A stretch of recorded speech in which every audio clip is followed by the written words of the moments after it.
And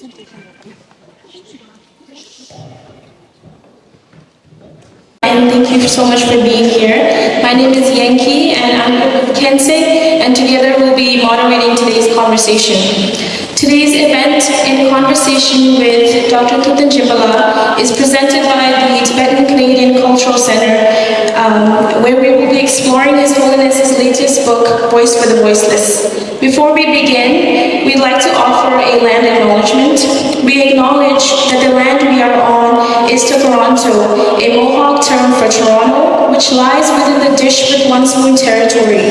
The original caretakers of the land are the Huron-Wendat, the Anishinaabe, the Haudenosaunee, and the Mississaugas of the Credit, and it is now home to many Indigenous nations. Recognizing our own experience as Tibetans, exiled as a result of Chinese colonization of our land, Tibet, we are deeply grateful to have found a home here.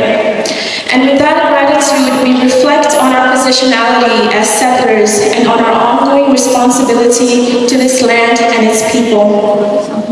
The book, Voice for the Voiceless, captures His Holiness's lifelong journey and legacy in seeking a peaceful resolution to the Tibetan cause. It also serves as a powerful reminder to the world of Tibet's ongoing unresolved struggle for freedom and the hardships that Tibetans continue to face in our homeland. I'd like to begin with a quote from the book, in which His Holiness recalls being invited to Beijing and meeting Chairman Mao, reflecting on that moment among Communist China's most senior leaders. His Holiness writes, "He was 61 years old to my 19, and here he's referring to Chairman Mao being 61 years old, and His Holiness just 19. And I think this quote powerfully captures the kind of leadership position that His Holiness had to step into at such a young age. For decades, playing a fundamental role in shaping its spiritual and educational direction. Under the guidance and blessing of His Holiness the Dalai Lama, Geshe-la developed the original vision for what became the Center for Tibetan and Buddhist Studies at TCCC in the year 2007. A vision rooted in the preservation of Tibetan culture, spiritual education, and the cultivation of ethical values in our community. As an institution, the TCCC remains committed to the following the guidance and upholding the vision of His Holiness the Dalai Lama. His teaching on compassion, non-violence, interfaith harmony, and universal responsibility continue to shape the direction of our program and community efforts.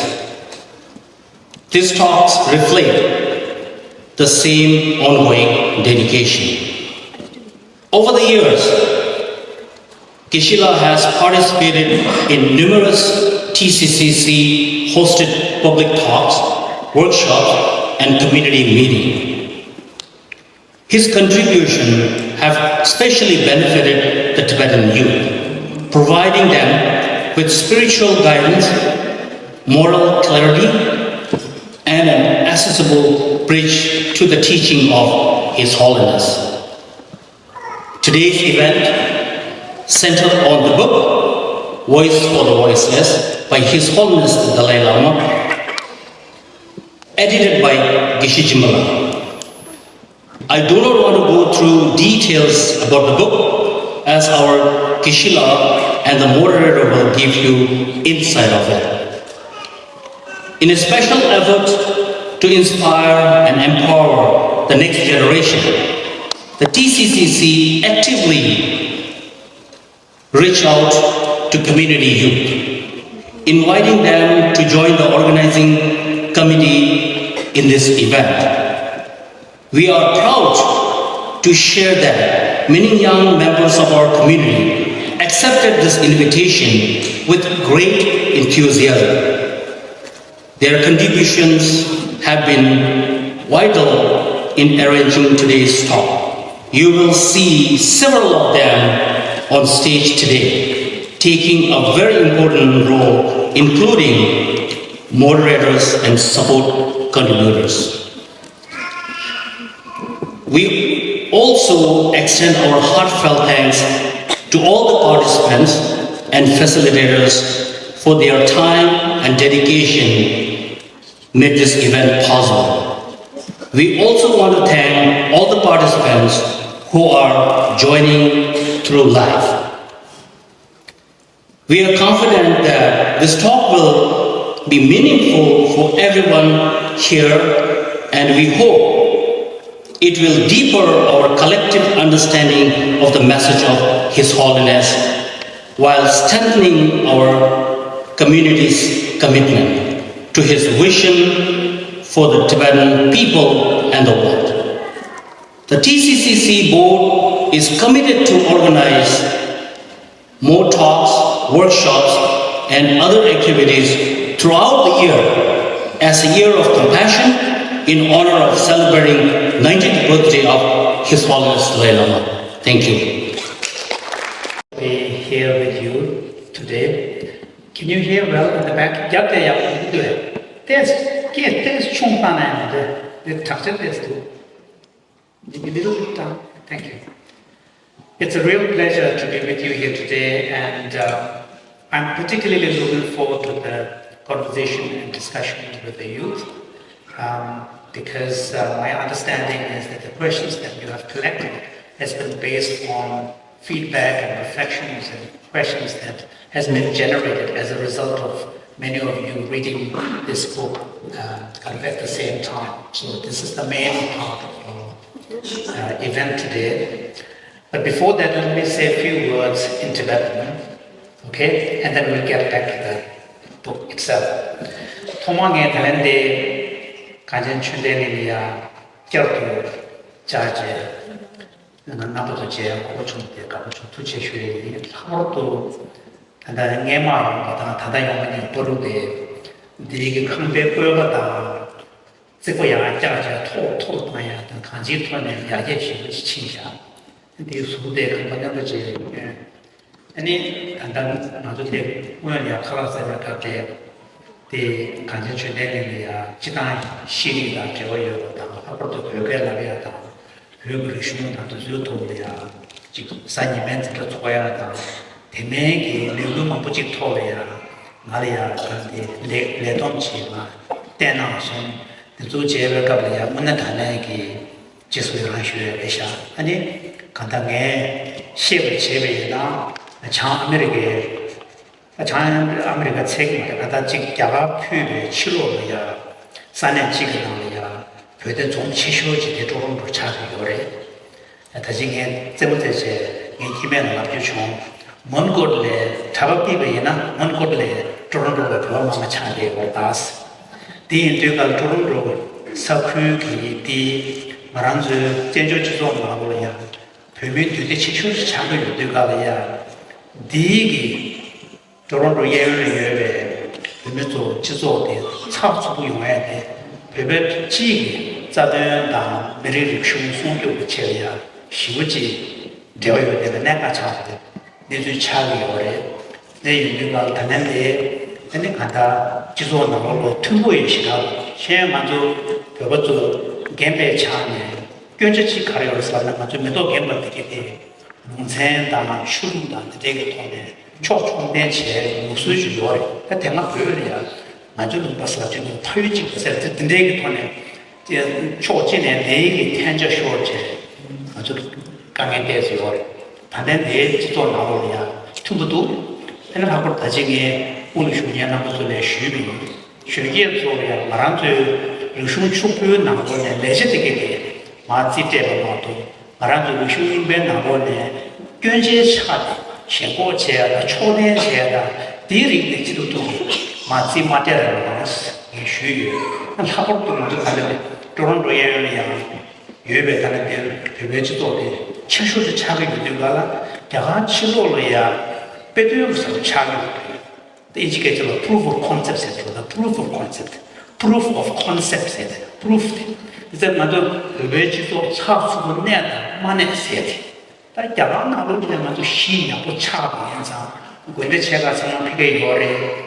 말하자면 시티에 별매 주소 피게 요래 laptop 피게 요래 자가 나올이야 딱 마음발이야 딱 밑동제 강에 스테나 도 무시 차츠마도 뭐 쓰래요 말이야 엔자고 무시 되게 쉬워요 되게다 자 자가 치료야 학벌도 누적 농발이야 베베 되게 쉬고 저 초가제 나는 푸다가 배우터면 쿵큐다 마셔다 차츠다 맞추세야 돼 그런 거라고 지금 딱 빼든 차가 난 저런 슈울에 비치 뉴욕 지역 차게 미네소타에 그래.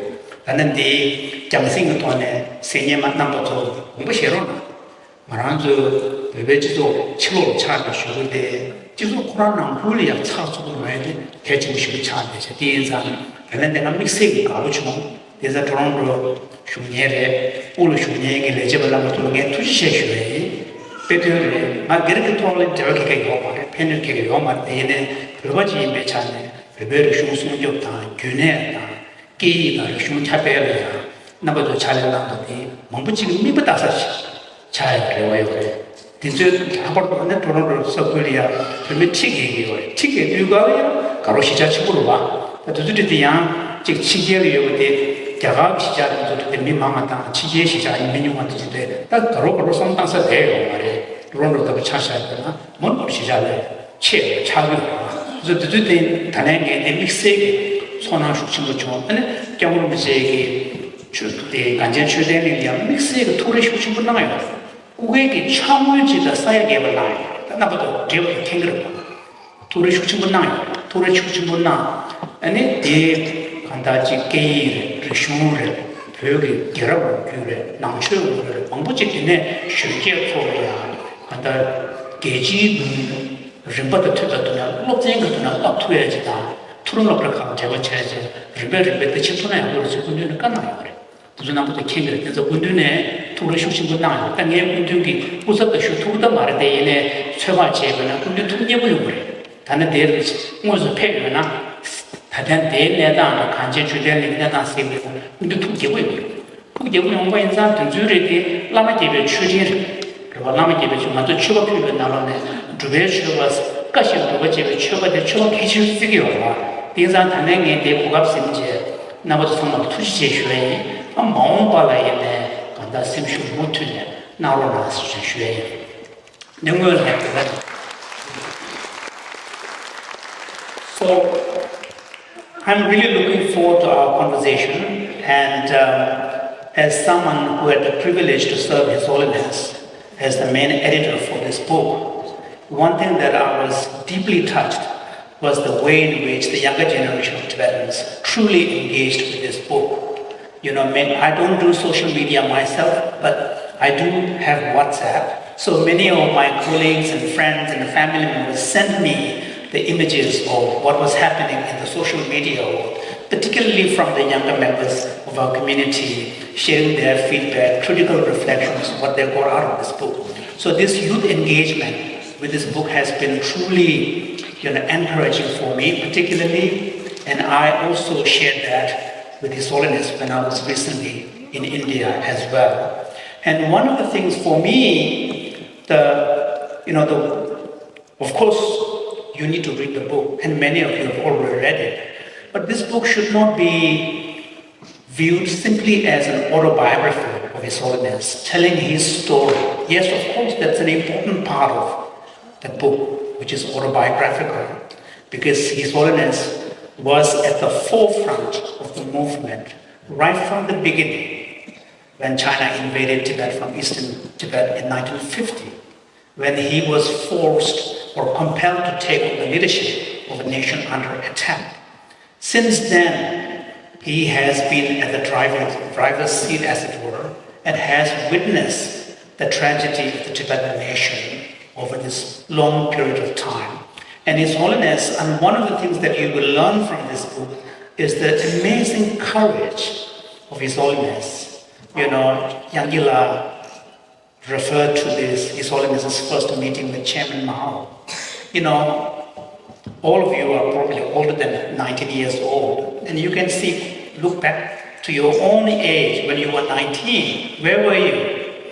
Imagine at that age being confronted with the leader of this massive nation called China, very aggressive communist, country, who has just invaded your country and who has summoned you to Beijing, and to be confronted with that, the courage with which His Holiness has responded. And in fact, I read in one historical book written by a Chinese author, and according to her, Jiang Li, who sadly passed away last year, Jiang Li, based on study of the records of Chinese sources, tells the story when His Holiness met with Chairman Mao in this session. Both of them bowed in an equal fashion, and he did not kowtow. So there was this amazing courage and confidence on the part of this young His Holiness to be able to confront one of the most powerful leaders on earth. So His Holiness since then has really lived with the Tibetan struggle. He has personified Tibetan struggle. For over 8 years, he made attempts to seek some kind of accommodations within China based on assurances Mao Zedong gave, but it turned out to be completely unrealistic. It was just simply on paper. When the realization came that the struggle for Tibet has to be waged from outside, he left in 1959. And after 1959, if you look at the history of exiled Tibetan community, you can see the far-sightedness. Right from the beginning, His Holiness's first priority was not rebuilding the monasteries. It was establishment of modern schools for modern education of the youth. There was a long-term strategy, and then, thanks to Indian government's help, His Holiness was able to establish separate school systems for Tibetans, so the Tibetans don't get dispersed and disappear in this massive sea of people that is India. And then similarly, establishment of the Tibetan settlements in southern India and various parts of India is what ensured the viability of a small community of Tibetans. We were just at that time about 60, 70 or 80,000 people. 80,000 people sounds like a large number. But in nearly 1 billion India, it's nothing, it's a drop. But even then, we were able to survive as a distinct people with a pride in our heritage, in our language, in our culture, in our Buddhist tradition. That's all because of His Holiness's far-sightedness. And most importantly, His Holiness set the tone for our struggle. He could have chosen a path of self-pity, saying, oh, bad God, what a tragedy, we're so unfortunate, it's our bad karma, there's nothing we can do. We can go the self-pity route. Or he could have chosen the path of anger, hatred, revenge, and taken up arms. He did not do that. He showed us a middle way where we can take pride in our own heritage, confidence in who we are as a people, with a long vision of struggle, and continue and persist in our struggle. And he set that tone so that the Tibetans not only survived, but we thrived. Not only did we thrive, we were able to make offerings to the world. Look at all the Tibetan Buddhist centers across the world. These are all set up by Tibetan lamas. And then His Holiness's own engagement with the West, contemporary science, contemporary society, contemporary culture and thought, has given rise to a whole level of appreciation of Tibetan culture and its value, and so on. So I remember about 4 or 5 years ago, I was traveling, and a colleague of mine from Mind and Life, he's quite a big business person, and we were chatting, and then all of a sudden he talked about the size of the Tibetan community in exile, and I said we estimate it to be roughly around 150,000, and he was completely shocked. He said, what, such a small number? How can you have such a huge imprint on the world? That is in who we are. Of course, it's primarily thanks to His Holiness. So I think we Tibetans, yes, We are victims of tragedy. We lost our country. You know, we are in exile. But at the same time, we have not wallowed in self-pity. We have maintained our head high. And we have been able to also continually keep the issue alive. After more than 7 decades, 70 years since occupation, invasion, Tibetan issue still is alive. China, with all its power, with all its masses of military and population and economic power, has not been able to erase Tibet. You know, it tries. Right now, it's even refusing to call Tibet Tibet. It's calling Tibet Xizang, using a Chinese word. It tries everything. At one point, it tried economic incentives by, making Tibetans feel they can make a lot of money in Tibet, economic development. But now they are trying to even erase the word Tibet. But the issue still remains. And one of the most important aspects of this book is for us to understand what is the essence of our struggle. We are a small population. We are never going to be able to succeed by waging an armed, struggle. If anything, it is the worst scenario because it will give the perfect excuse to wipe us out.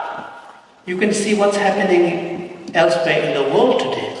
Just because certain sectors of a community resorted to violence, it has given the perfect license and excuse to commit massive amount of killing.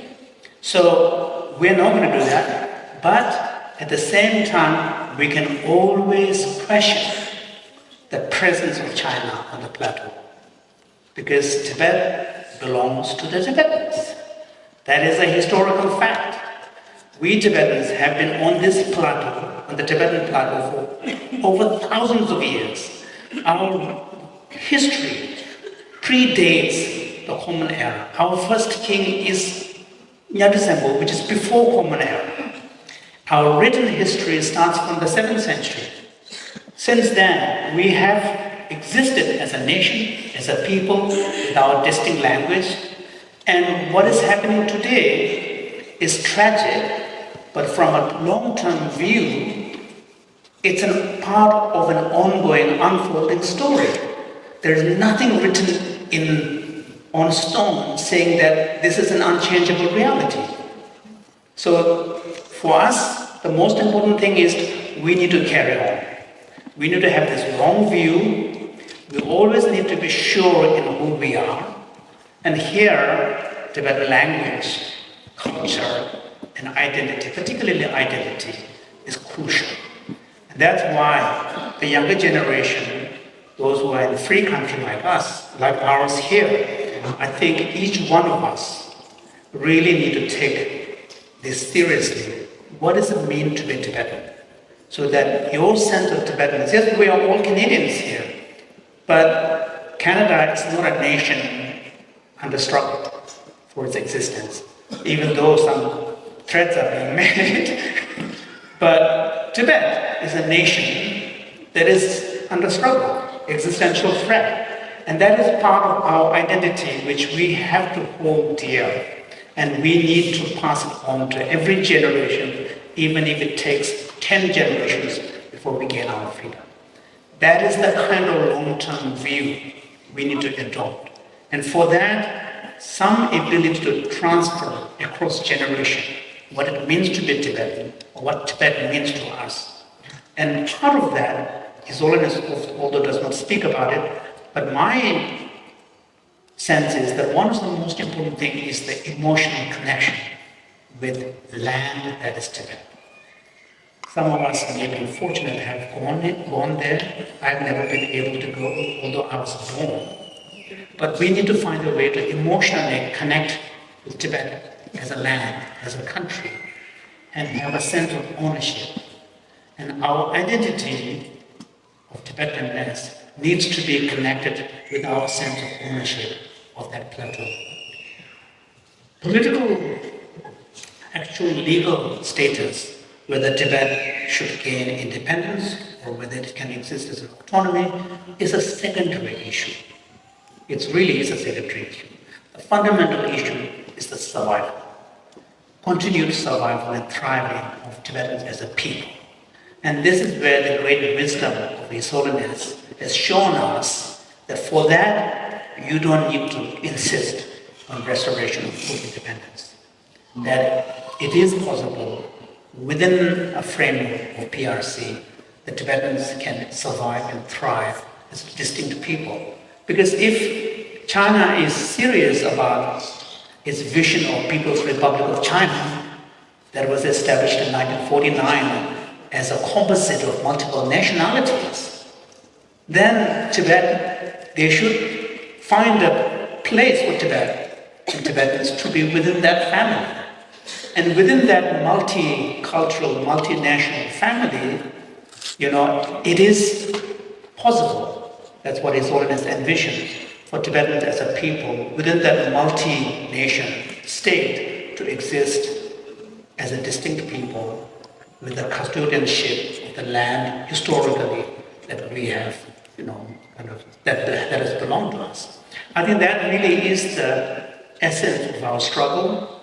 And one of the things that His Holiness has often said is that once you are convinced of the nobility of the cause, your commitment and dedication to the cause should not be contingent upon whether that goal could be achieved in my lifetime or not. Because if you are going to be engaging in something only if it can be achieved in your lifetime, then there is a selfishness attached to it. But if you are truly convinced of the nobility of the goal, then it shouldn't matter how long does it take for that goal to be realized. And when we are talking about a cause like Tibet, we are talking about struggle of a people.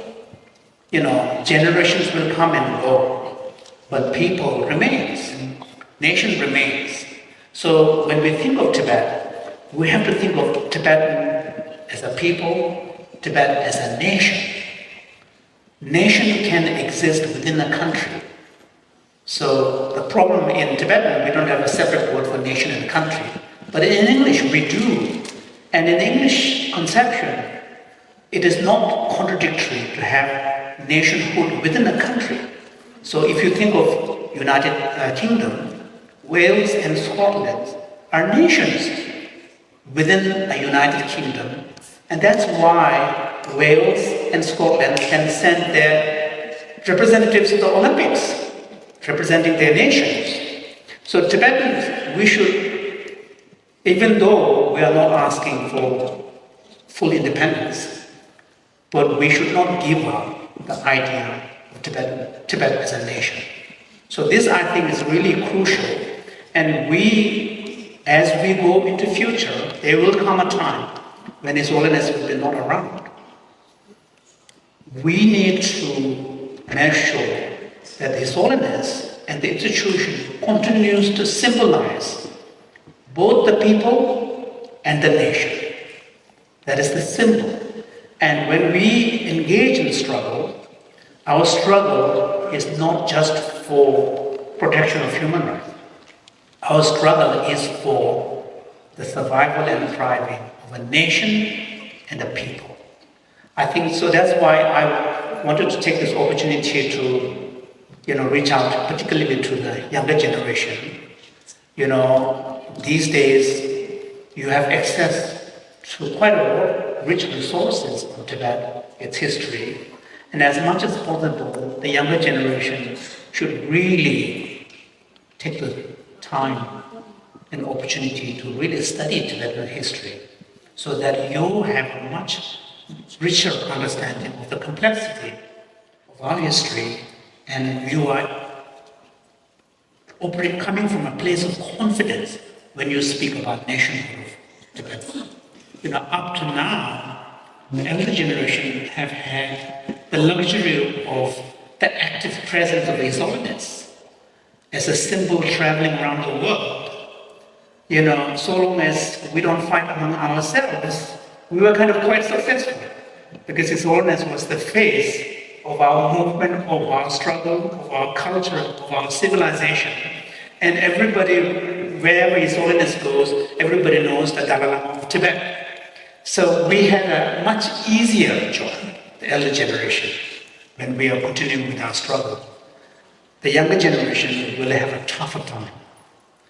The younger generation would not have the luxury of that kind of powerful symbol. So then, the strength of our struggle has to be based on merit, based on our ability to project the story, tell our story, own our story. When the time comes that our story cannot be told by ourselves and has to be told by someone else, we would have lost. So Tibetan, we have to ensure that we own the narrative. We are the masters of our own destiny. The story that we tell, the story that the world believes about Tibet has to be the Tibetan version. And this is, in essence, our struggle with China is a struggle of narrative. We are not going to go back to Tibet and fight with guns. Our struggle is a struggle of narrative, whose version, up to now, thanks partly to mainly to His Holiness, so far as the international community is concerned, the Tibetan the story that everybody knows about Tibet is our version. It's the version, and it's the truth. Fortunately for us, it's the truth. But just because something is true does not mean it's the one that is going to be accepted.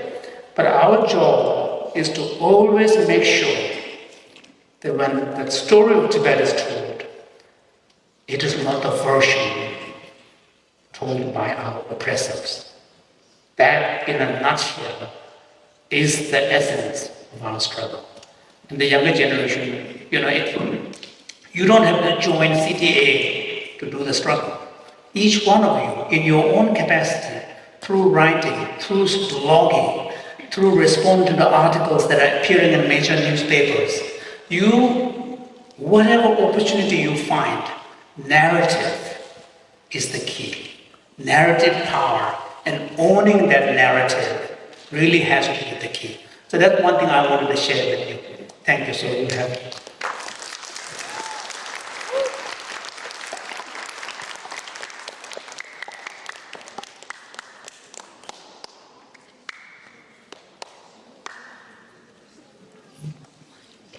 Some questions through an organizing committee. We have been deliberating this book for a month, and we also sent a web form out to all the participants who are registered today. And through selecting the questions and filtering it out, we have come up with a few questions that we're going to ask you today. Following My Land and My People and Freedom in Exile, Voice for the Voiceless is His Holiness' third book where he recounts his journey as leader of the Tibetan nation and people and chronicles his decades-long effort to resolve Tibetan issues with the Chinese leadership that have come and gone. So my question is, in your view, how does this book speak to or depart from his previous autobiographies? What prompted His Holiness to write this book at this very particular moment? So thank you for the question. One simple answer is when the second autobiography of His Holiness Freedom in Exile was published, there was only the first round of dialogue that has happened. And the second round of dialogue began in 2002 and ended in 2010. So that part of the story is not there.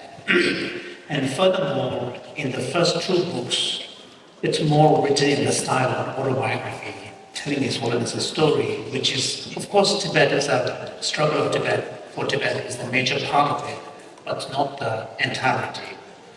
One of the main reasons for this book is, in addition to updating on where we were or where we are with respect to the discussion with China, it's also the aim of the book, from His Holiness' point of view, is to have a single place where he puts together the entirety of what he sees as the important element of the struggle that he has led. And and what are his aspirations for the future, and where, despite the 2 rounds of dialogue, how is it that it hasn't led to any meaningful kind of, resolution, and what are the stumbling blocks? So in that sense, this book is, it not only tells the story in its entirety, but also it's a kind of a testament of His Holiness, putting on record, what are all of his efforts have made, but also what are his aspirations for the future and his confidence in the longevity of the struggle. And the reason why it came out this year is more of a coincidence. This year is a big year for the Tibetan people because he's turning 90. But the decision to write this book actually was taken a couple of years earlier, but generally the writing takes longer, and it just happened to coincide nicely. And since I had the privilege to serve as his main editor, I wanted to make sure that it came in the year when he's turning 90.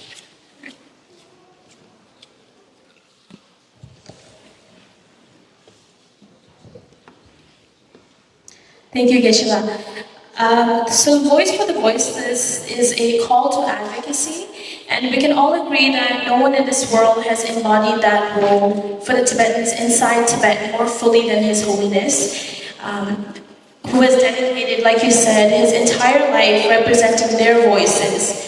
And for the wider exile community, however, the reality is that the longer we remain in exile, the more we worry about a growing disconnect between Tibetans inside Tibet and those of us outside. And despite living in a global age of internet, Tibet, as we all know, remains in a blackout with very little information that comes out, and the ones that do are tightly controlled by Chinese surveillance and censorship. So in this context, Geshe-la, how can Tibetans in exile meaningfully sort of carry forward His Holiness's legacy? And you talk about the importance of carrying on that legacy, and how can we continue to be the voice for those inside Tibet? Thank you. That's a major issue. And I think, on the part of those of us who are in exile, we're in a free country where we have the ability to express ourselves. So because of this, it places upon us quite an important moral responsibility. Now, if we don't identify with people back home, if we don't view ourselves as Tibetans, then it's something else. So long as you identify yourself as a Tibetan, then your connection with Tibet as a land and Tibetans living in our homeland, whether you like it or not, the connection is already there. So with that connection and identity comes a responsibility to really speak on behalf of the people back home. I think, I don't think we are ever going to have a systematic communication between people back home and people in exile community. Even up to this point, the communication was never systematic or institutionalized. And that is not something that is going to be allowed by current PRC, because the whole kind of structure and ethos of PRC is that of control. Control of narrative, control of information going in and out. But people inside Tibet has shown their resilience over 6 decades without His Holiness's full presence on the plateau. Generations have changed. Many of the people who are at the forefront of struggle inside Tibet, they have never seen His Holiness. They have never seen independent Tibet. For them, but the fact that they are Tibetans, their identity and the language they speak makes them feel a sense of responsibility and advocate for their people. So the Tibetans inside Tibet has really shown their resilience. The fact that China is still struggling inside Tibet to the point where, what we see today in Tibet is nothing but a colonial rule. All the decisions are made in Beijing, executed by top leader who's not a Tibetan, and then carried out by Tibetan deputies. If that is not colonialism, what is? So the fact that they have never found full confidence in Tibetans to be running the show on the ground according to their plans and aspirations is a powerful testament to the fact that Tibetans have kept their identity as a separate people. So I think,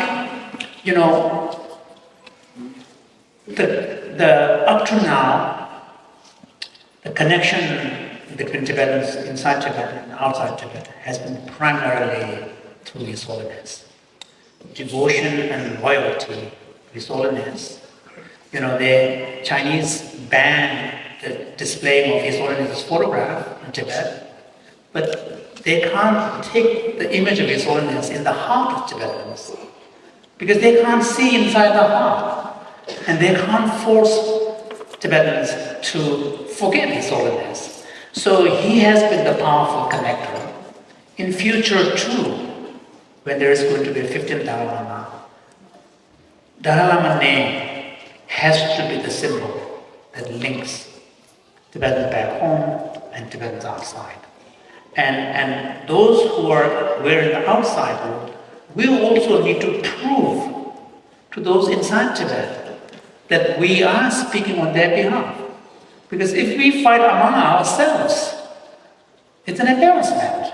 Then how can they trust us if we are fighting among ourselves?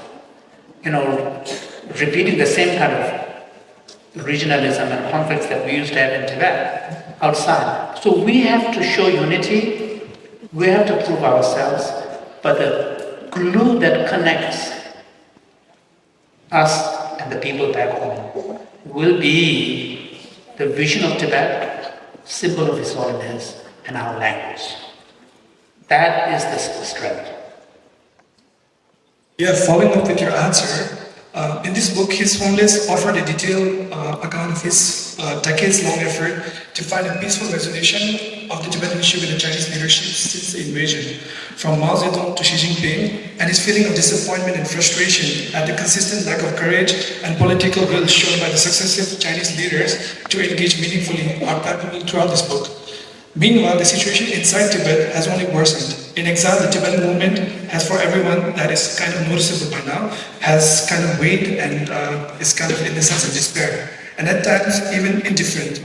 A lot of people are showing indifference towards the cause within our own people. So my question is, as His Holiness clearly understands the reality, which is why he speaks to in his book, and reminds us that the issue of Tibet is an existential one, and we don't have the luxury of giving up. Can you share about lessons from His Holiness' life through this book that we can draw, especially younger generations who may feel this sense of despair? I think His Holiness, of course, there is a whole chapter in the book which is where he explains practices in Buddhism that gave him strength, especially when he's struggling and feeling down because of the hopelessness of the situation. So there are issues that, kind of teachings that we can draw.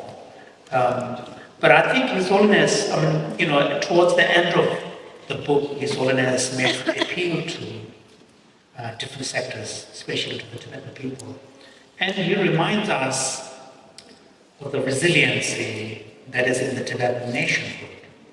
And I think this is important. We Tibetans have survived on the plateau as a distinct people, as a nation for over 2,000 years.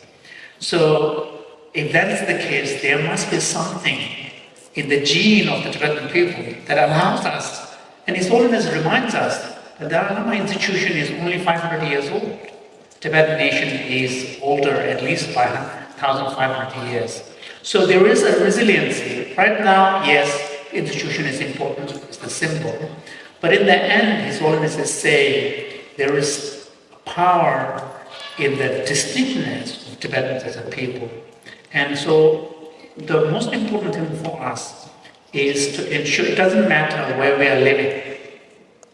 As a people, we need to ensure that identity of distinctness as a people. And that is, in the end, a matter of storytelling. Storytelling, the story of Tibetan people, and the narrative has to be always maintained.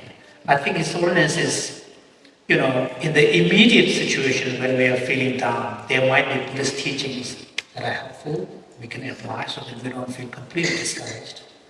But then we also need to step back and take a bigger view of history and see our situation as unfolding within that longer narrative, and always remember that we have survived and thrived as a distinct people over 1,000 years, more than 2,000 years. So I think that kind of going back and forth is something that we need to do. Because sometimes if you are fixated by only the present problem, you don't see an end in sight.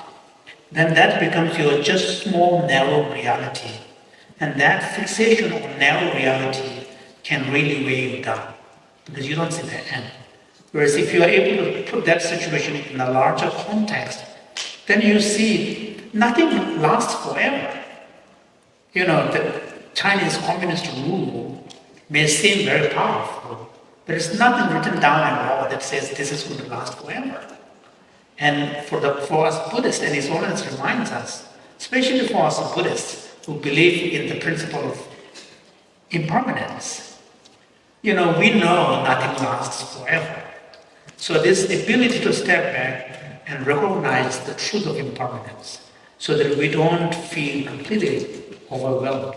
And those kind of things are important. And so this is why I think the younger generation, needs to be smarter in approaching this whole struggle issue.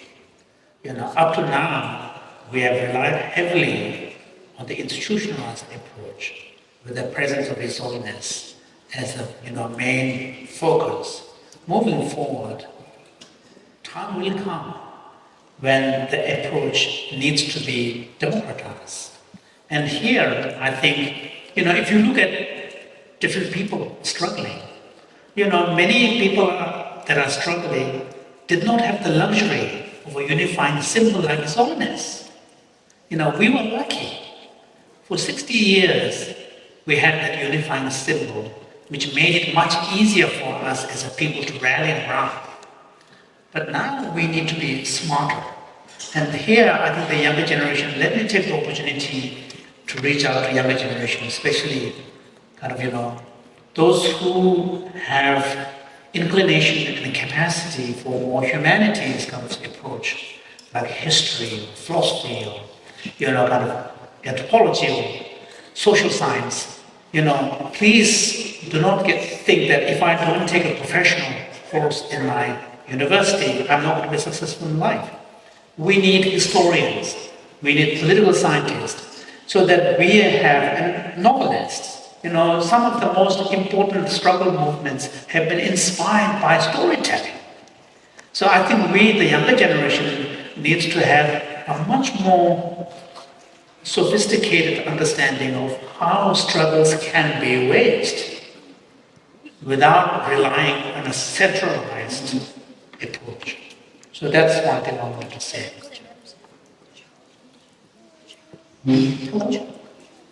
So, Ishla, in this book, His Holiness speaks a lot about the middle way approach and how it came to be and how it offered as a mutually beneficial solution that seeks genuine autonomy for the Tibetan people, and ensuring the survival of our identity, language, and culture.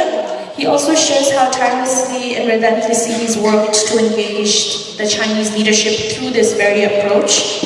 And my question to you is, Yeshla, what do you think His Holiness would want to know, what do you think His Holiness would want young Tibetans to understand about the spirit of the middle way approach?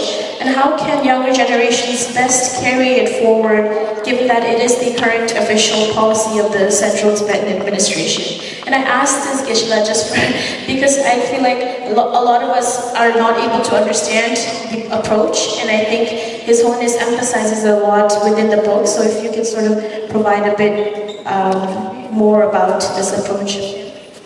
Well, I think, a few things.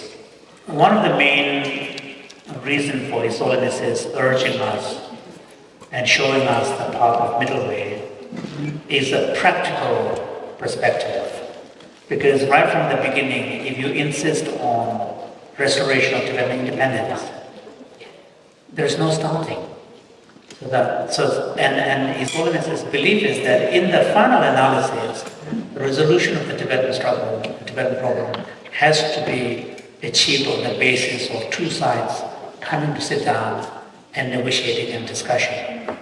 So if that is the case, then the successful approach would require both sides taking into perspective the position of the other side. And this is one area where His Holiness said that what matters to PRC most is the territorial integrity and stability. But what matters to us Tibetans most is the ability to survive and thrive as a distinct people. And he sees there's a possibility where those two objectives can be met. And here he believes that middle way approach is the most effective. And also one of the things that we have to remember is that many of the international support for Tibetan struggle, whether they're explicitly stated or not, is premised upon our approach being that of middle way. This is a fact. Whether we like it or not, this is a fact. Because the moment the Tibetan, established institutional approach, in other words, CTA approach, shifts from middle way to campaigning for full independence, the rules of the game will change. Because many nations that have been supportive of our struggle up to this point have done this on the basis that the Tibetans were not seeking full separation from PRC. And if the Chinese complain, they are in a strong position to say, we are not advocates supporting separatism. We are supporting a people's quest to survive and thrive as a distinct people. So those are important things we need to take into account. So I think this is not something as old as I said in the book, but my sense is that even if China becomes democratic, so imagine in a best scenario case, China becomes democratic. China will be ruled by ethnic Chinese. And for ethnic Chinese, even democratic ones, it would be very difficult to envision total separation of Tibet from the People's Republic of China. So we have to take all of this into account. So I think His Holiness's, suggestion is that so long as we are seeking resolution of the problem through negotiation, we have no choice but to take into account the consideration of the other side. And here, middle wave approach is the only way to go. And I think, and the middle wave approach does not mean we recognize Tibet was historically part of China. His Holiness up to this point have never admitted, on occasions the Chinese side has demanded that he make a public statement that Tibet has always been part of, since ancient time, part of China. His Holiness has said, no, that is history.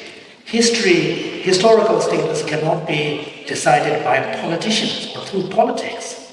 Historical status has to be understood and determined by historians based on evidence of a given period. But future direction, future status can be decided through political discussion. So His Holiness has never admitted that Tibet was historically a part of China. And furthermore, in the middle way approach, there is the envisioning of the possibility of Tibetans remaining within the PRC, with the understanding that PRC is a modern composite nation, is a multi-nation country.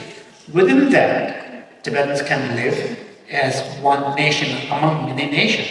So I think those are important subtleties that sometimes Tibetans unfortunately don't understand.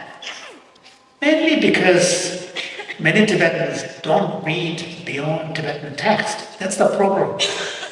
You know, you have to have a much richer understanding of history, nuances, what is the thinking behind a certain position, and what does it mean for Tibetans to be within Tibet to be within the PRC, and what does it mean for Tibet not having been part of historically China. So those are, even the name China, if you look at history, name China applies to different sizes of country. You know, between Tang Dynasty and Song Dynasty, there is a big difference. Between Yuan, which is a Mongol, and then Ming, which is an ethnic Chinese, there was a big difference. During the Ming period, they had no control at all in Tibet, to the point when Jesogaba was invited, at least on 2 occasions. Rinpoche refused, he declined the invitation. Now, if Tibet was part of China, how can a Tibetan Lama decline an invitation from the emperor? So you can see the word China, on the Chinese side, they try to give this image of a continuity of the same huge nation. But that is a fiction. But we Tibetans need to understand our own history, and particularly the complicated history of relationship between Tibetans and our big nation, China, on the other side. So Tibet is a landlocked country. We have Nepal and India on the southern side. We have Central Asian countries on the northern side. We have Chinese on the eastern side. Other countries. So Tibet is a landlocked nation, and during the imperial period, large part of Central Asia was under the Tibetan Empire. Huge areas of China were under the Tibetan Empire. The whole Tonghan region. The reason why Tibetan texts were discovered in Tonghan caves is because that area of China remained under Tibetan rule for nearly 100 years. So it's the long history goes back and forth. And the younger generation of Tibetans, especially those who are in the West, we really need to make efforts to understand our history. The relationship and history is complicated. We cannot say, that we have always, remained powerful. We were powerful once. But nations and neighbors, they always have complicated relationships. So I think those things we have to understand. So that when people think about middle way versus independence, you need to situate that debate within the broader context. It cannot be purely an emotional issue. If it is purely an emotional issue, there's not a single Tibetan who does not want independence. If it is just an emotional question, everybody will say, we want independence. I don't know a single Tibetan, if they are given the choice, that would say, I don't want independence. It's not an emotional issue. The debate is about what is the best course of action for us who are waging a struggle. Definitely need more readings and understand different perspectives to get a more nuanced understanding of the Tibet issue. And talking about middle way and all the approaches, lining along with, towards the end of this book, His Holiness writes that while there has been no meaningful breakthrough with the Beijing government, what gives him hope is the relationship between Tibetan and Chinese people. He recalls having meaningful dialogue with the Chinese brothers and sisters, which he says reinforce his belief that so long as Tibetan and Chinese avoid the path of mutual hatred, there will always be bias for finding genuine understanding between our two people. So our question is, what might that kind of understanding look like in practice, and how can Tibetans in exile carry forward this approach in their own community and advocacy work?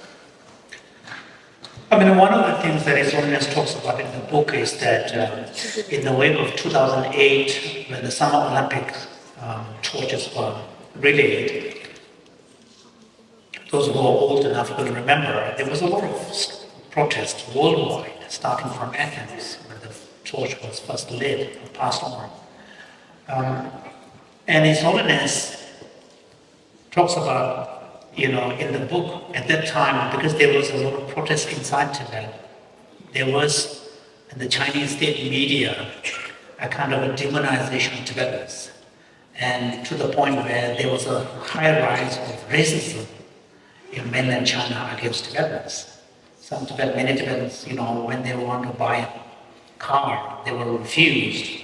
Hotels refused to rent rooms and so on. So there was a racism. So His Holiness immediately appealed to the Chinese people, wrote a letter asking them not to turn this struggle and conflict into a struggle between two people. He's saying it's a struggle, it's against a regime, not against a people. So I think this distinction between regime and a people is an important one. And His Holiness in the book several times reminds the reader that between Tibetans and Chinese, we share the heritage in Mahayana Buddhism. Some of the texts in Tibetan Kagyu and Dagyu are translated from Chinese. And many Tibetan lamas have gone to China. So there has been a lot of relationship. So His Holiness's field, and there he also talks about how at that time there were almost 1,000 or over 1,000 articles written by Chinese scholars about expressing their sympathy for the cause of the Tibetans, the need for Tibetans to exist as a distinct people. So His Holiness's, belief here is that the more educated Chinese come to understand the true story and the nature of Tibetan struggle, they will come to empathize and sympathize with our struggle. Now, if we are seeking total separation, that may be a different matter. But if we are seeking an ability to survive and flourish as a people, then clearly the educated Chinese, after all, they are human beings too. They will see the justness of what we are asking. And so I think this is what His Holiness is. He talks about how in the end, by connecting with each other's humanity, that we can come to a resolution. So I think even though His Holiness doesn't say so, I would say one of the most important target audience for this book is the educated Chinese.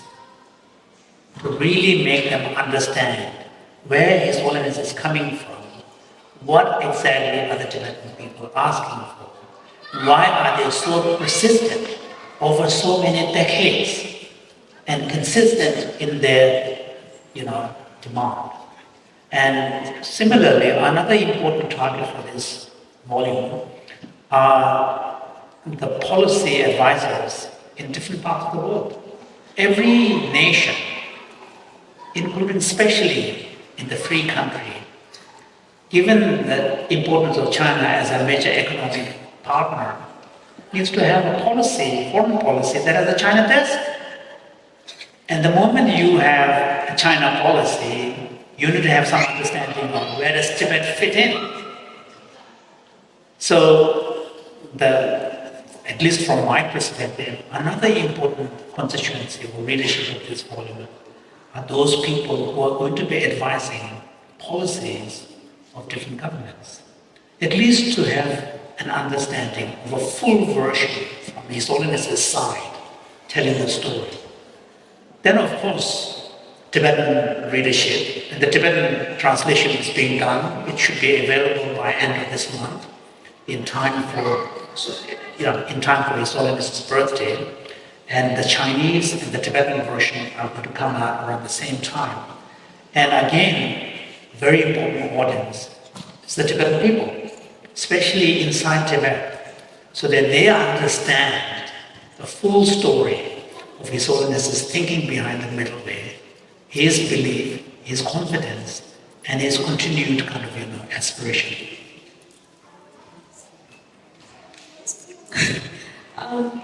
I just want to be mindful of time because we have like group discussions where we'll explore some of the themes even further. But I do have one last question for you, Geshe-la. You've collaborated on so many books with His Holiness over decades, and mostly on spiritual books. How was your experience different working on this book with His Holiness? And were there any moments or stories during the process that struck you that you would like to share with us today? And that will be the end. Thank you, thank you. Yeah, I've been very, very fortunate to have the privilege to serve His Holiness for so long. I began in my 20s as a young monk, and I happened to be fortunate because I left school after grade 4 and became a monk.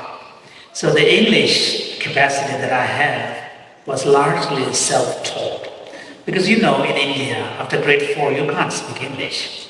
So I kind of taught myself, and by the time in my late 20s, when I had the opportunity to be in Dharamsala, I was speaking reasonably good English. Not that well, but at least working English. So I ended up having the accidental privilege of serving His Holiness as a translator for one teaching, which then opened up a whole opportunity, completely changed my life. So I had the privilege to serve him, and on many books. And the word collaboration is not the right word actually. I'm serving him. His Holiness doesn't have the time to sit down and write everything in English. But I serve him as his pen, and basically interview him, have a conversation, prepare the manuscript, and then change it and improve it. And it's been a real privilege. All these other books, to be honest, it was way easier. This was a tough one. Because other books which are more like His Holiness's teachings, spiritual teachings to the world, and I've traveled with him extensively when His Holiness has given many public talks, and I can kind of, envision the trajectory of his thinking. But this book tells his personal story of his struggle for the people. And as a Tibetan also, it was emotionally more challenging because I identify strongly with the struggle he represents and he has led. And in many aspects of His Holiness's life, he has been hugely successful, influential, impactful. On the question of actual resolution of the Tibetan prayer book, he has not met with the success that he hoped. He has been tremendously successful in leading us, leading the people, representing the struggle, ensuring that it stays alive. Always, the struggle between His Holiness and China is like the modern version of David and Goliath. On the side of His Holiness, only thing that he has is his voice, his moral authority to represent the Tibetan people, and his steadfast commitment to non-violence and clarity of his vision. But on the other side is a massive military might with the increasing economic power. So it's a David and Goliath. But at the same time, if you look at it, in the entire history of People's Republic of China, probably for them, the most challenging and difficult adversary has been His Holiness. The entire nation, entire leadership, in the moral conflict between Tibet, His Holiness, and China. His Holiness has won the moral victory. Of course, he would have preferred if it has ended in a resolution of the problem. So to see this and the efforts he had made by helping him assist him on the book, and recognizing that he has not left a single stone unturned. As far as he's concerned, even an educated Chinese, if they read this book, they will know whose side to be blamed for the failure of resolution of the Tibetan struggle. On his part, he has done everything that he could. So I think seeing all of this, even though I knew, but now putting them, assisting him in putting them in words was a painful process. But also there's a lot at stake for this volume, because the voice for the voiceless represents both nation and people. Voice of the nation and voice of the people. So in the Tibetan version, His Holiness chose the title Pödan Permi Dinsap in the English, because in Tibetan, literal translation of Dimenam Dinsap doesn't mean anything, because there isn't that kind of tradition or custom of talking about in such phraseology. So the version he chose for the Tibetan version is Pödan Permi Dinsap. So he has been the voice for both the nation of Tibet and the Tibetan people. So I think for us, when we talk about the Tibetan struggle, we always need to bring Tibet and its people, Tibet and the Tibetan people, Pödan Permi, the nation and people. We really need to bring them together. Nationhood does not mean an independent country.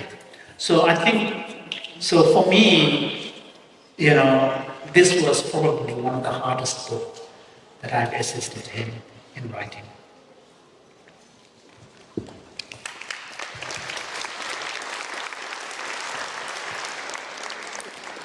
Thank you, Geshe-la, for your wonderful responses. I'm sure it was really enriching for all of us to get the insights, your personal insights of this book. We have more questions coming following through. Hello? Okay. So the main thing we talked about is the Dharma, caring for compassion to others, like you said, and like His Holiness has said. And we also talked about the different views of his legacy. So for example, the international views, His Holiness the Dalai Lama as a symbol of compassion, a fighter that keeps working for the, like you said, the middle way approach, continuing the Tibetan struggle and statelessness. He's also the focal point of the Tibetan struggle, Buddhism, the most famous Tibetan in the world, a leader of the Tibetan people, and more like the things that he's done as a legacy. Like you said, the vision that he has, even after the invasion, and he's such a young person at the time, he had this vision of creating a new government in exile while also maintaining ties with the Tibetans in Tibet, and fighting Chinese propaganda.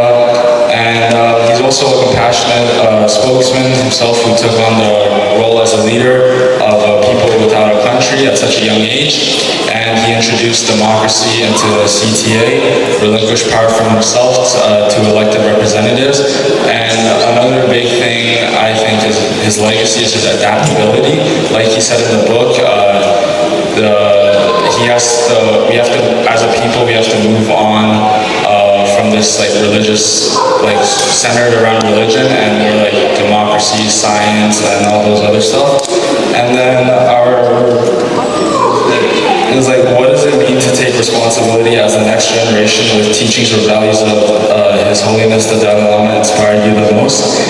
We said the youth can continue on his legacy by being more in touch with the Tibetan government and more accountability, putting into the focus of the cultural genocide in terms of religion and language through education, most importantly history, and spread that knowledge to those that are unaware. So first, like you said, we have to educate ourselves about the historical facts and learn the language, and then from then on we can spread what we know to others through social media or yeah.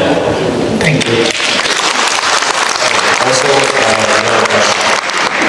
Also, Sorry, we just have one more question. okay. So you talked a lot about the narrative and setting the narrative to the outside world.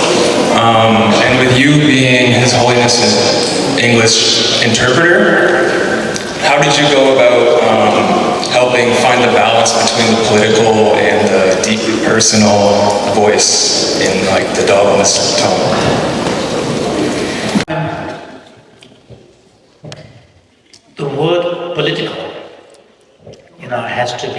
understood in the right context, the right way, when we apply it to His Holiness's work. So, political in the sense of representing a struggle of a people and being their voice is what we mean by political here, not in the sense of party politics or politics in another sense. So, for His Holiness, my understanding is that, and in fact he says in the book, saving Tibet is a noble work, it's the work of Dharma. And Dharma, Buddhist belief, is the source of happiness for all sentient beings.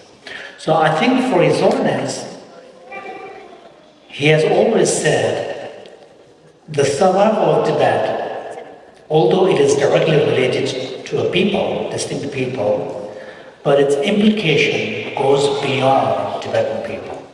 It is a survival of great Buddhist tradition, Buddhist civilization, and a compassionate culture that has evolved from Tibetan tradition. So, for His Holiness, I don't think he sees a conflict between him being a monastic member, a Bodhisattva, whose vision is to serve humanity, and at the same time dedicated to serving the Tibetan cause. Because for him, serving Tibetan cause is a Bodhisattva work. So in that sense, I don't think there is any conflict in him between the two. So when he's talking about certain aspects of his efforts, whether it is coming to the conclusion that he needs to change his approach from seeking restoration of independence, that was what he was focused on up until the late 60s, and then in the early 70s there is a beginning of a shift, moving more from restoration of independence to seeking some kind of meaningful autonomy and accommodation. I think in those articulation of these, you can see quite a personal voice, because he's often always said that struggle for Tibetan freedom is not about him as an individual. So when the Chinese presented him with a proposal that it relates to his status, his power, his future, and his privilege, he says, no, the issue is not about the Dalai Lama, the issue is about the Tibetan people. So I think, it comes through quite powerfully, even when he's explaining difficult political processes, that he's always bringing this personal bodhisattva perspective in his understanding of that situation, because his motivation is always to help, always to benefit sentient beings. So there are specifically personal voice in certain parts of the book when he steps back in one of the chapters and talks about the practices that he finds helpful in the face of dealing with suffering. So those are very personal, but those are deliberate steps where he's taking a step back. So for example, those of you who have read the book will notice, for example, after the loss of Tibet and coming into exile, he takes a step back and he presents a geopolitical reflection. How do we understand the loss of Tibet within the broader geopolitical context of a history at the time? He talks about the fact that we were unlucky because the loss of Tibet, invasion of Tibet, happened soon after newly independent India gained its freedom. So India was not in a strong position to advocate for Tibet. US had just supported the nationalist government coming down, that was the losing side against the communists. So they were only interested in prevention of communism, not in support of the Tibetan people. The British country, United Kingdom, who has had the closest connection to Tibet because of his initial invasion of Tibet in 1904, 1903, the Young Husband expedition. His Holiness says that UK could have been more empathetic because of their historical understanding of Tibet, but they chose not to because they have just gone through the decolonization process. So the last thing they wanted was to get involved yet again in Asia. So there is a stepping back and looking at the big picture. So sometimes you see these deliberate chapters where he is stepping back and giving the big picture, at least from his side. How do we understand what has just happened? He's saying when he left Tibet, he was not in a position to understand this because there were immediate needs to save the Tibetan people, help the Tibetan who are in exile. After things settled down, he had the ability to look back. So then the chapter on dealing with suffering is another step back. It's more like a spiritual perspective on how do I deal. So His Holiness, those of you who know him well, we know he's a very practical person. He doesn't wallow too much on self-pity or sadness. He just wants to deal with the problem at hand. So I think you can see different voices in the book, some of which are much more personal, emotional, and some of which are more kind of rational.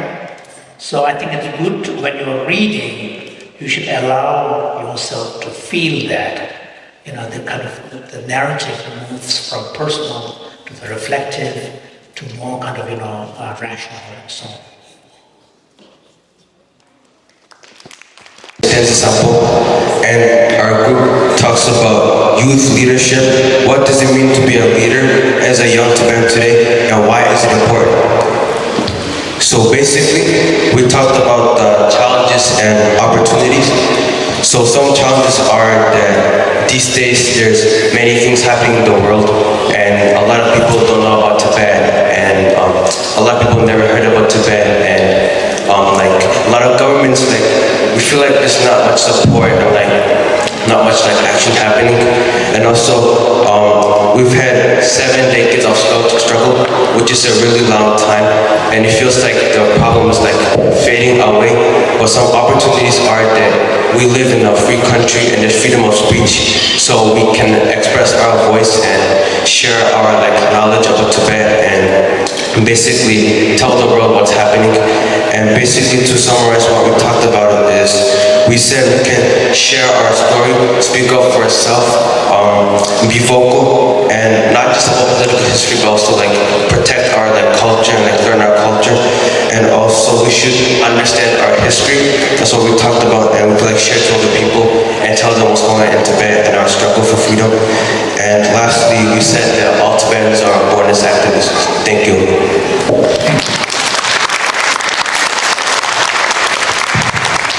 Thank you so much. So to address this question, we've come up with 3 umbrella points. The 3 umbrella points being social advocacy, cultural preservation, and self-awareness. Under those 3, they kind of all connect in a sense. I'll just provide some specific points. Some of us mentioned advocating and spreading the word online, whether through petitions, signing bills.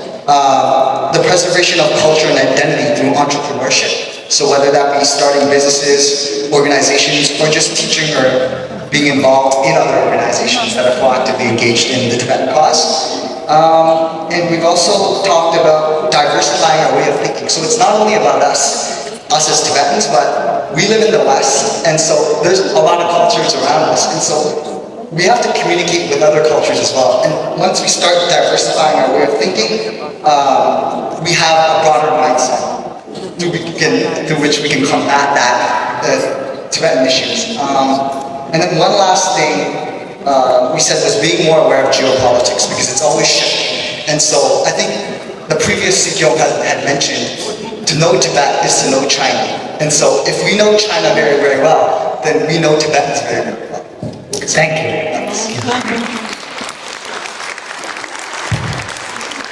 Thank you so much. big divide between regions in Tibet and the language that we speak, and we think that we should just be more accepting of each other, especially in America and Canada. We think there's a big fear of judgment or kind of being embarrassed to speak Tibetan because they think they don't know it enough or they can't speak it properly or they might have like an accent. So we feel that there's kind of a divide between even where Tibetan people are born, whether it's like India, Nepal, India, or even in Canada. So I think working towards dialogue is really important, and having opportunities in community centers, having platforms for Tibetans to connect, and kind of political or even government programs for Tibetan youth is important. And one of our members even mentioned when they went kind of back to their shijak in India, they were saying that the Tibetan youth in Canada are doing very well in preserving culture and language, and they even get inspired and look up to us. So I think that's something for all of us to be proud of, that at least we're trying, right? Even though we're part of Canada, we feel disconnected, we're still trying. So how can we play a role in promoting unity? I think as a youth, appreciating things like Gorshe, which is a big thing right now, and proposing programs that include youth more and give youth the chance to ask questions and participate in dialogue and discussions like this today are really important. Thank you so much for your input. We'll now move on to democracy. So one of His Holiness's most visionary decisions was to voluntarily hand over his political power to an elected leadership.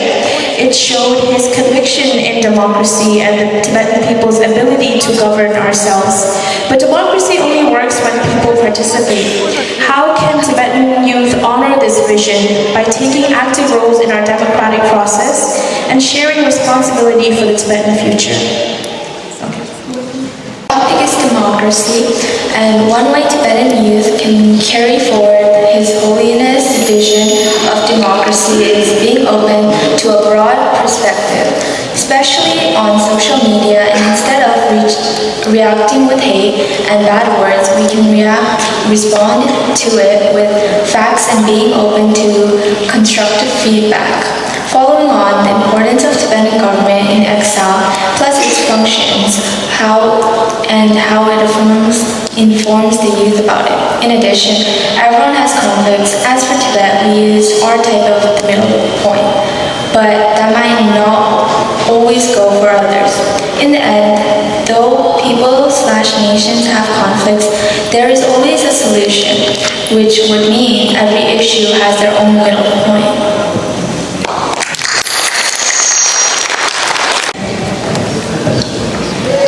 We actually chose another topic. It was Tibet on the global stage. But I'll just say the context.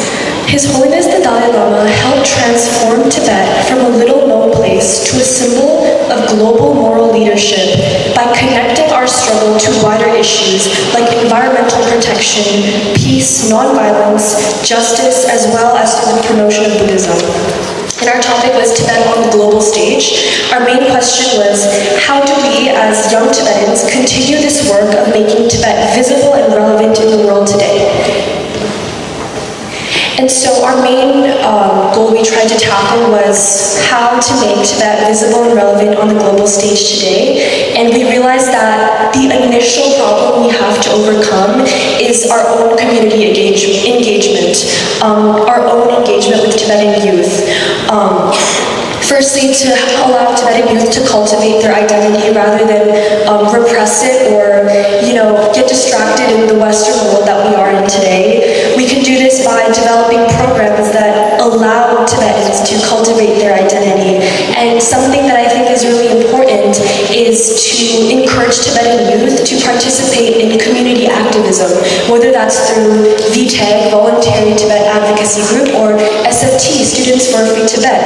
I think I see a lot nowadays Tibetan youth simply saying free Tibet, but rather than participating in the local groundwork of Students for a Free Tibet or VTAG. So I think we need to encourage youth to participate in these events, to cultivate their identity. Secondly, how can we allow Tibet to enter the global stage? We thought about two different mediums of this. Firstly being social media strategy. Secondly, political lobbying, advocating to politicians. We can do this by a really important thing that we thought about was connecting the Tibetan issue to other global issues that are happening in the world. For example, the current US administration, there's been a threat to democracy and a rise of dictatorship in the US. And what's happening is the current administration are taking away human rights, freedom of speech in the US Constitution. And we can connect that to what has been happening in Tibet for over 70 decades. The erosion of free speech in Tibet, human rights abuses, connecting that Tibetan, long-term Tibetan issue to the relevancy of modern day issues is key to allowing Tibet to be recentered in the global stage. And again, doing this through social media advocacy. And again, what THUPTEN JINPA said, the most prevalent problem in the Tibetan issue is controlling our narrative. I think we can very much do this through, as today's very modern age, social media advocacy. I think as a model, as an example, is a specific Instagram account called Students for Free Tibet International. They have gained over 15 million views on their social media through strategic social media strategy. And they do this through video form and other kinds of forms. And I think, again, through relating the Tibetan issue to modern global issue and the medium through social media strategy is key to controlling our narrative in the global stage. Thank you. Thank you.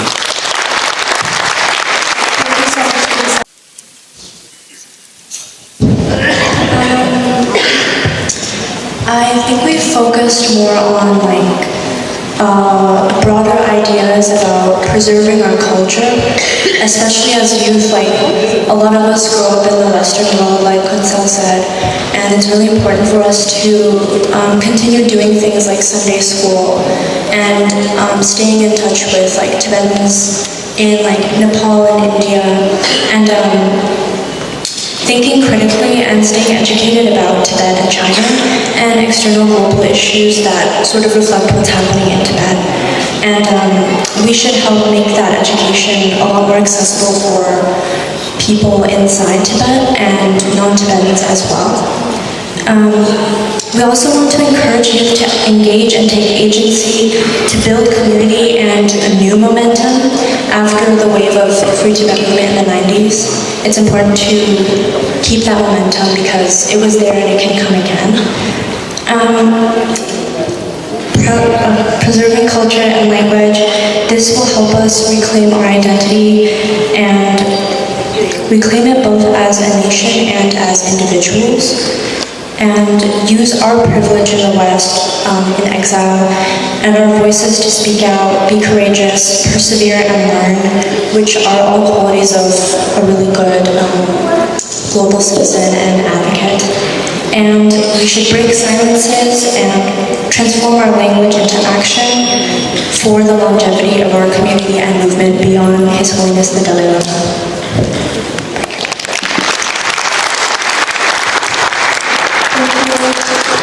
We'll now move on to the last group, which is Buddhism and compassionate leadership.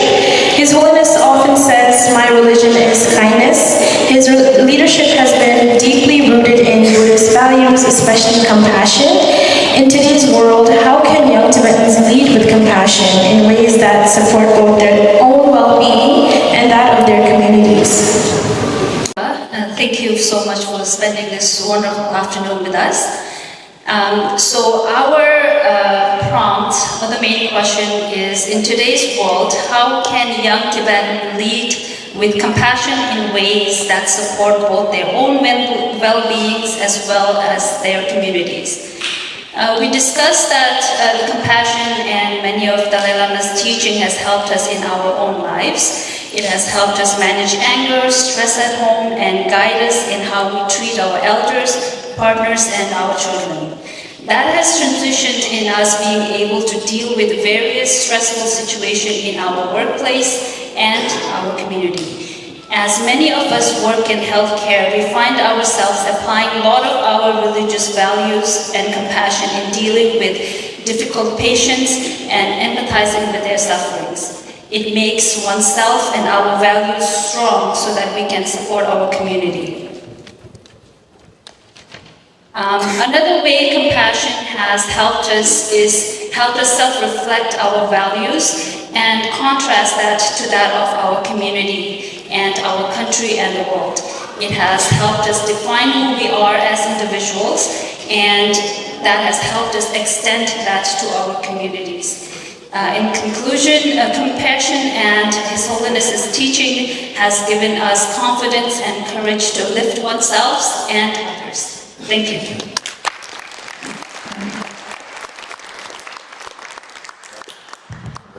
Thank you. That concludes our group discussion. We want to thank the facilitators who have led the discussions and of course the participants as well. We hope today's conversation has inspired you to reflect on how we can continue to support one another as emerging leaders in the Tibetan cause. We'll now open the floor for some Q&A. Gishla, if you would like to, have some time for reflections from the group presentations, that we can have that as well, or we can do that after the Q&A session. Very briefly, I'm very touched by the ways in which you have looked at different dimensions of what you see as important aspects of the message that are coming from this book. So whether it is the relationship between Buddhism and Tibetan struggle and the values that are at the heart of Tibetan tradition and identity, or whether it is the challenge of how do we maintain the struggle beyond the lifetime of His Holiness as he has helped us prepare through democratization of the system, or whether it is to do with how can youth take on the mantle and carry the struggle forward, and what does it mean to be a leader. And here I think it is important to open up the concept of leadership, because sometimes in the Asian context we tend to associate leadership with position and authority and status, whereas in reality some of the leaders never held official position.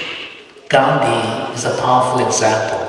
Gandhi never held office, but he was one of the most powerful leaders of a struggle and of a people. So when we think of leader, we have to think outside the box, so that leadership need not be conferred on us as individuals.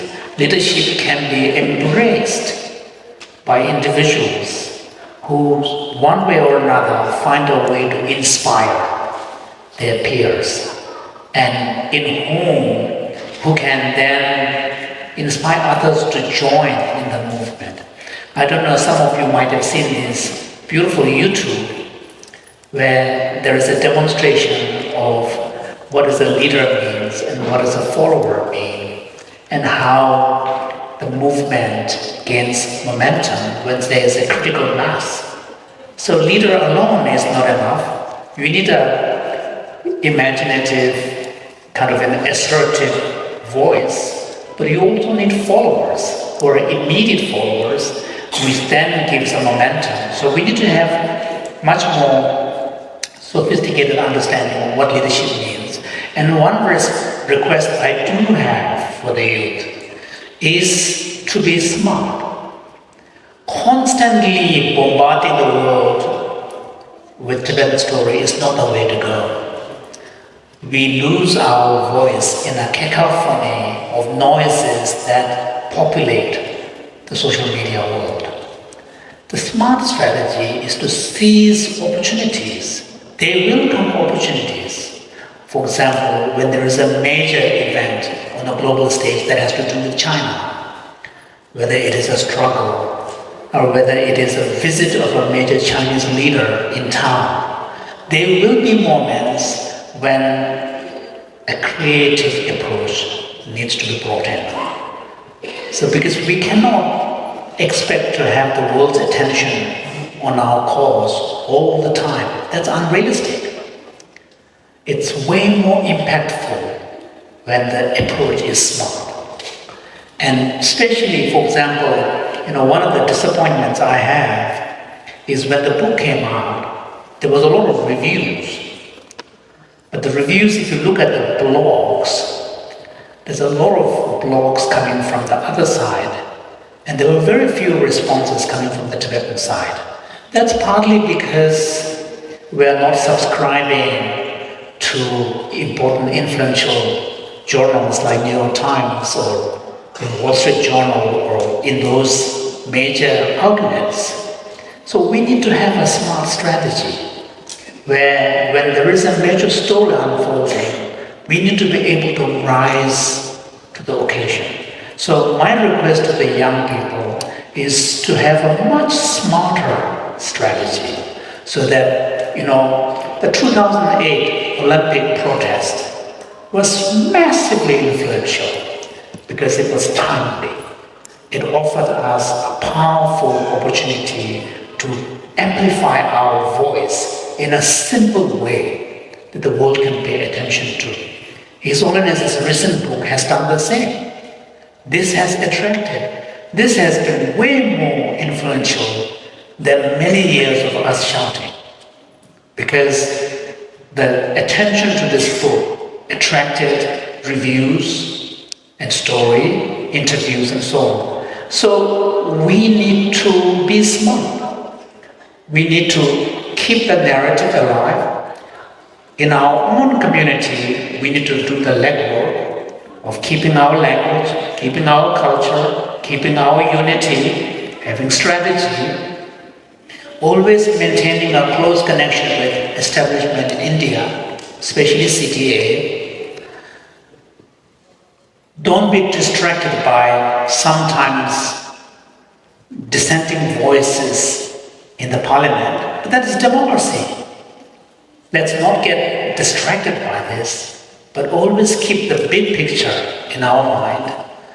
Make sure that the major communities like the Toronto community, Tibetan community, remains connected with our mother hub, which is in India.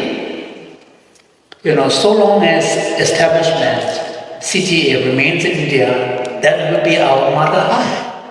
Wherever we are in different parts of the world, the communities need to be connected. And then in whatever way we can in our own place, when the opportunity arises, especially for the younger generation, because elder generations are not that quick. And also, sometimes the mastery of the language comes in the way. But the younger generation, you don't have that obstacle.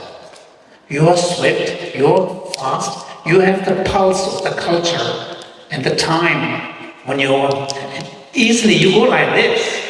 And so then if you are able to unite a voice when there is a strategic opportunity, that's how we keep it going. So that's one thing I wanted to share with you, so that we are, there is a saying, don't work too hard, but work smart. A smart strategy is way more effective than overwork, overtime work. So that's one thing I wanted to share with you. So thank you. Thank you so much, Krishna. We'll now open the floor for a youth Q&A session. Please note that this portion of the program is reserved for youth participants only. If you have a question, please raise your hand and one of us will bring a microphone to you. We also ask that you keep it to one question at a time so that everybody has a chance to participate. But if you do have any more questions, we will do our best to return to you. And you're also welcome to ask the questions in either English or Tibetan.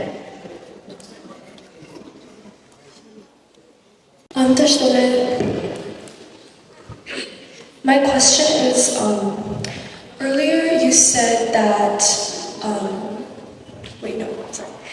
I feel like China's main goal of invading Tibet was to gain our land and to gain our resources, obviously as colonialism goes. And China did this through cultural erasure of Tibetans and suppressing the identity of Tibetans to gain control over Tibetan people in Tibet. And so when Dalai Lama introduced the middle way path for China to keep its original goal of gaining Tibet's territory, but also keeping Tibet's cultural existence alive as a nation, as you said. Why do you think China is not listening still at this point? I was just wondering that as you were talking about middle way. Yeah, that's my main question. Why do you think China is still not agreeing to this? Thank you. This is a really an important question because, letting go of claim for restoration of Tibetan independence was a major concession on the part of His Holiness. Because the right to reclaim independence still exists on the part of the Tibetan people, because Tibet was an independent nation when it was invaded. So the moral right and the international legal right still exists on the part of the people that was invaded. So now this is why His Holiness in the book says that he is disappointed, but he's also a little baffled why a Chinese leadership did not take up on the offer he has made, the concessions he has made, because it is in the long run interest of PRC to resolve this problem in a peaceful way, because the problem is not going to go away. And His Holiness's conclusion in the book is that it's not that they did not understand what was being offered. The leadership just did not have the political will or the courage. Because it's always easier to stay with the status quo, we all know, than to be courageous and envision a different scenario. So His Holiness attributes it to that. Now, one thing we have to remember is, now this is here I'm speaking, not from the book, I'm speaking myself, okay? People's Republic of China, and before that, the Republic of China, that came into existence after the fall of Qing dynasty, was envisioned as a modern nation state. And until that point, China was an empire.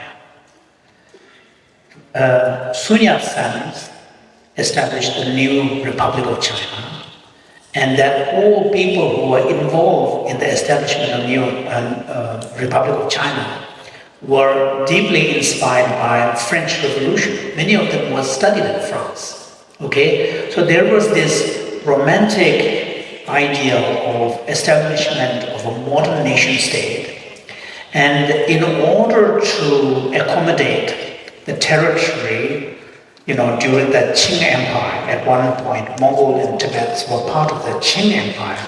And Qing is a Manchu dynasty. It was not a Chinese dynasty, it was a Manchu dynasty. The Republic of China came up with the idea of China, modern China, as a modern nation, multi-nation state. This is the vision of China, People's Republic of China inherited. The difference is, during the nationalist China, they did not try to forcibly make it real.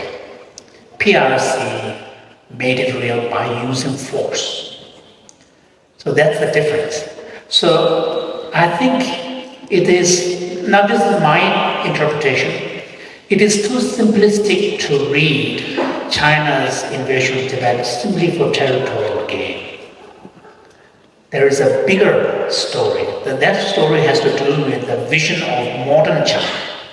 China as a multi-nation state. That's why in the modern Chinese flag, there are 5 stars. One of the stars represents the Tibetan people. Okay, the big star represents the Han, the other stars represent Manchu, Mongols, and Uyghur. And similarly, the Republic of China, that is Kuomintang period, had a different flag that also has representations of different nations. So the history, the recent history before the invasion of Tibet by Communist China is a complicated one. So there is, on the Chinese part, there is also an emotional issue. I don't think it's just territory. If it is just territory, it would be easier, it would be more straightforward. So there's a complexity in the history.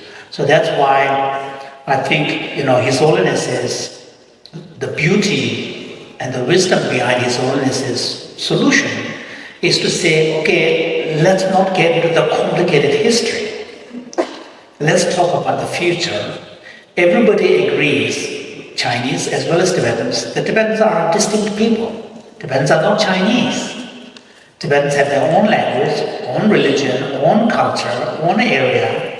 So everybody agrees Hans, Chinese and Tibetans and Uyghurs and Mongols are distinct people with a distinct nation. So since everybody agrees on this, we can find a solution where actually we can create a multinational state where distinct people, Tibetan, can survive and thrive. That is the power and the wisdom behind His Holiness's approach, which completely bypasses the complexity of history. Because the Chinese side is saying we need to have a similar position on history, and His Holiness is saying no. Solution of a political problem does not require that we agree on the past. We just agree on the future. And that, I think, is the great wisdom behind the middle way. And in the long run, it's in China's own self-interest. Because otherwise, they're going to have perpetually the same problem. In His Holiness's book, there is a section where he says that one lesson we learn from history is that if you keep people perpetually unhappy, you cannot expect to have a stable society. That is true. The Tibetans are never going to be happy if they are forced to be Chinese. No Tibetan. His Holiness says no Tibetan is going to say, I'm a Chinese. Why force the identity of a Chinese people on the Tibetans? There is no need for this. So I think the problem is going to remain. It's going to be one of those intractable, unsolvable problems for a long period of time. And it is our job to make sure that it remains that way until the resolution is found. I have often said in my Tibetan talks, China has eaten Tibet, but it hasn't digested Tibet. And our job is to make sure it never digests Tibet. So that, in a simple way, that's our struggle.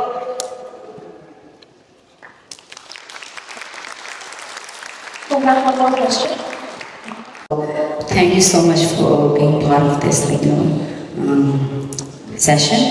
And my name is Nima Dolma. I'm one of the Tibetan girl who came from Tibet at a very young age. So I couldn't see my parents since then, and now they are no more, right? So based on that, now I'm gonna ask you one question related with the Tibetan democracy. His Holiness the Dalai Lama has generously offered democracy to the Tibetan people and try to encourage our people for the participation and equality and shared responsibility. However, in practice, a democratic process within Tibetan communities often appear influenced by social bias, regional loyalty, or groupism. In light of His Holiness' vision of genuine and inclusive democracy, what is your advice to help overcome these divisions and ensure that our democratic culture truly reflects the value he upholds? Thank you so much. Thank you. A saying in a Tibetan text, a Kadamba master, who says that if human beings don't fight another human being, who else can they fight with? So, quarrel and arguments and disputes are very human behavior. But I do agree, and personally too, I'm actually quite sad to see sometimes the length to which this division and this unity actually can go to the point where sometimes our parliament in exile becomes paralyzed. There doesn't seem to be any solution to certain problems. But my own sense is, in a sense, at the moment we have a kind of luxury because His Holiness has established our institutions in exile in such a secure way that nobody feels that we are facing an existential threat. If there is a collective threat of the very survival of the Tibetan community becomes obvious, I don't think we will be squabbling right now. So let's hope we don't have to wait until that point before we start coming together in some kind of unity, because everybody's ultimate aspiration is the same. It's the restoration of freedom to our people and high degree of meaningful autonomy for our nation. That is the aspiration of everybody. So then why waste so much time fighting about this or that? And so in a way right now, to be honest, for me it looks like people are a little spoiled. There's a kind of a lack of taking responsibility seriously, and there's a kind of a luxury because they feel that it doesn't matter that much. There's not much at stake. Maybe not now, but there might come a time where if our disunity is not resolved, the very survival of CTA and the Tibetan established community institutions in India and exile might be called into question. And at that time, it would be too late. And we would have done a great service to PRC by shooting ourselves. So that's one thing I worry. But my hope and my sense is that I don't think we will get there. I think at some point, the saner minds will prevail. There will be a unity because we can't afford disunity. It's just, we are such a small community. There's a Tibetan saying, "Ni baraka." Our community is just a baraka. We have only one handful. And even that, fighting among ourselves, is just looking from outside. It looks so stupid. So I hope that saner minds will prevail, and my own hope is that important voices like teachers and lamas and leaders would advise that we need to rise above our differences and to think of the common goal. And this is one area, sometimes I do feel sad that His Holiness at his age, after all the efforts he has made, what he is saying doesn't look that good. And this is like kind of a total disrespect to the legacy of your parents. So I do sometimes feel sad that at the moment there is this. But I hope this is only temporary. I hope this is not the norm. If this is the norm, we have a huge problem. And if that is because our charter is not making it possible to change, then we need to change the charter. Charter is designed by people, and if people don't have the authority to change the charter, when it doesn't work, then what's the point of charter? Charter is not a religious text. Charter is not Buddha's words that cannot be changed. Charter is not God's will. So if nothing works, then people will have to rise and revise the charter so that at least we could have a working system. So I hope it wouldn't get there. I hope people are wise enough to know that in the end, if the community collectively suffers, everybody suffers. So I just hope that saner minds will prepare and wisdom will come through. And then teachers and voices, important voices will advise so that, the voice of unity will be stronger than the voice of disunity. That's my hope. Thank you for the introduction.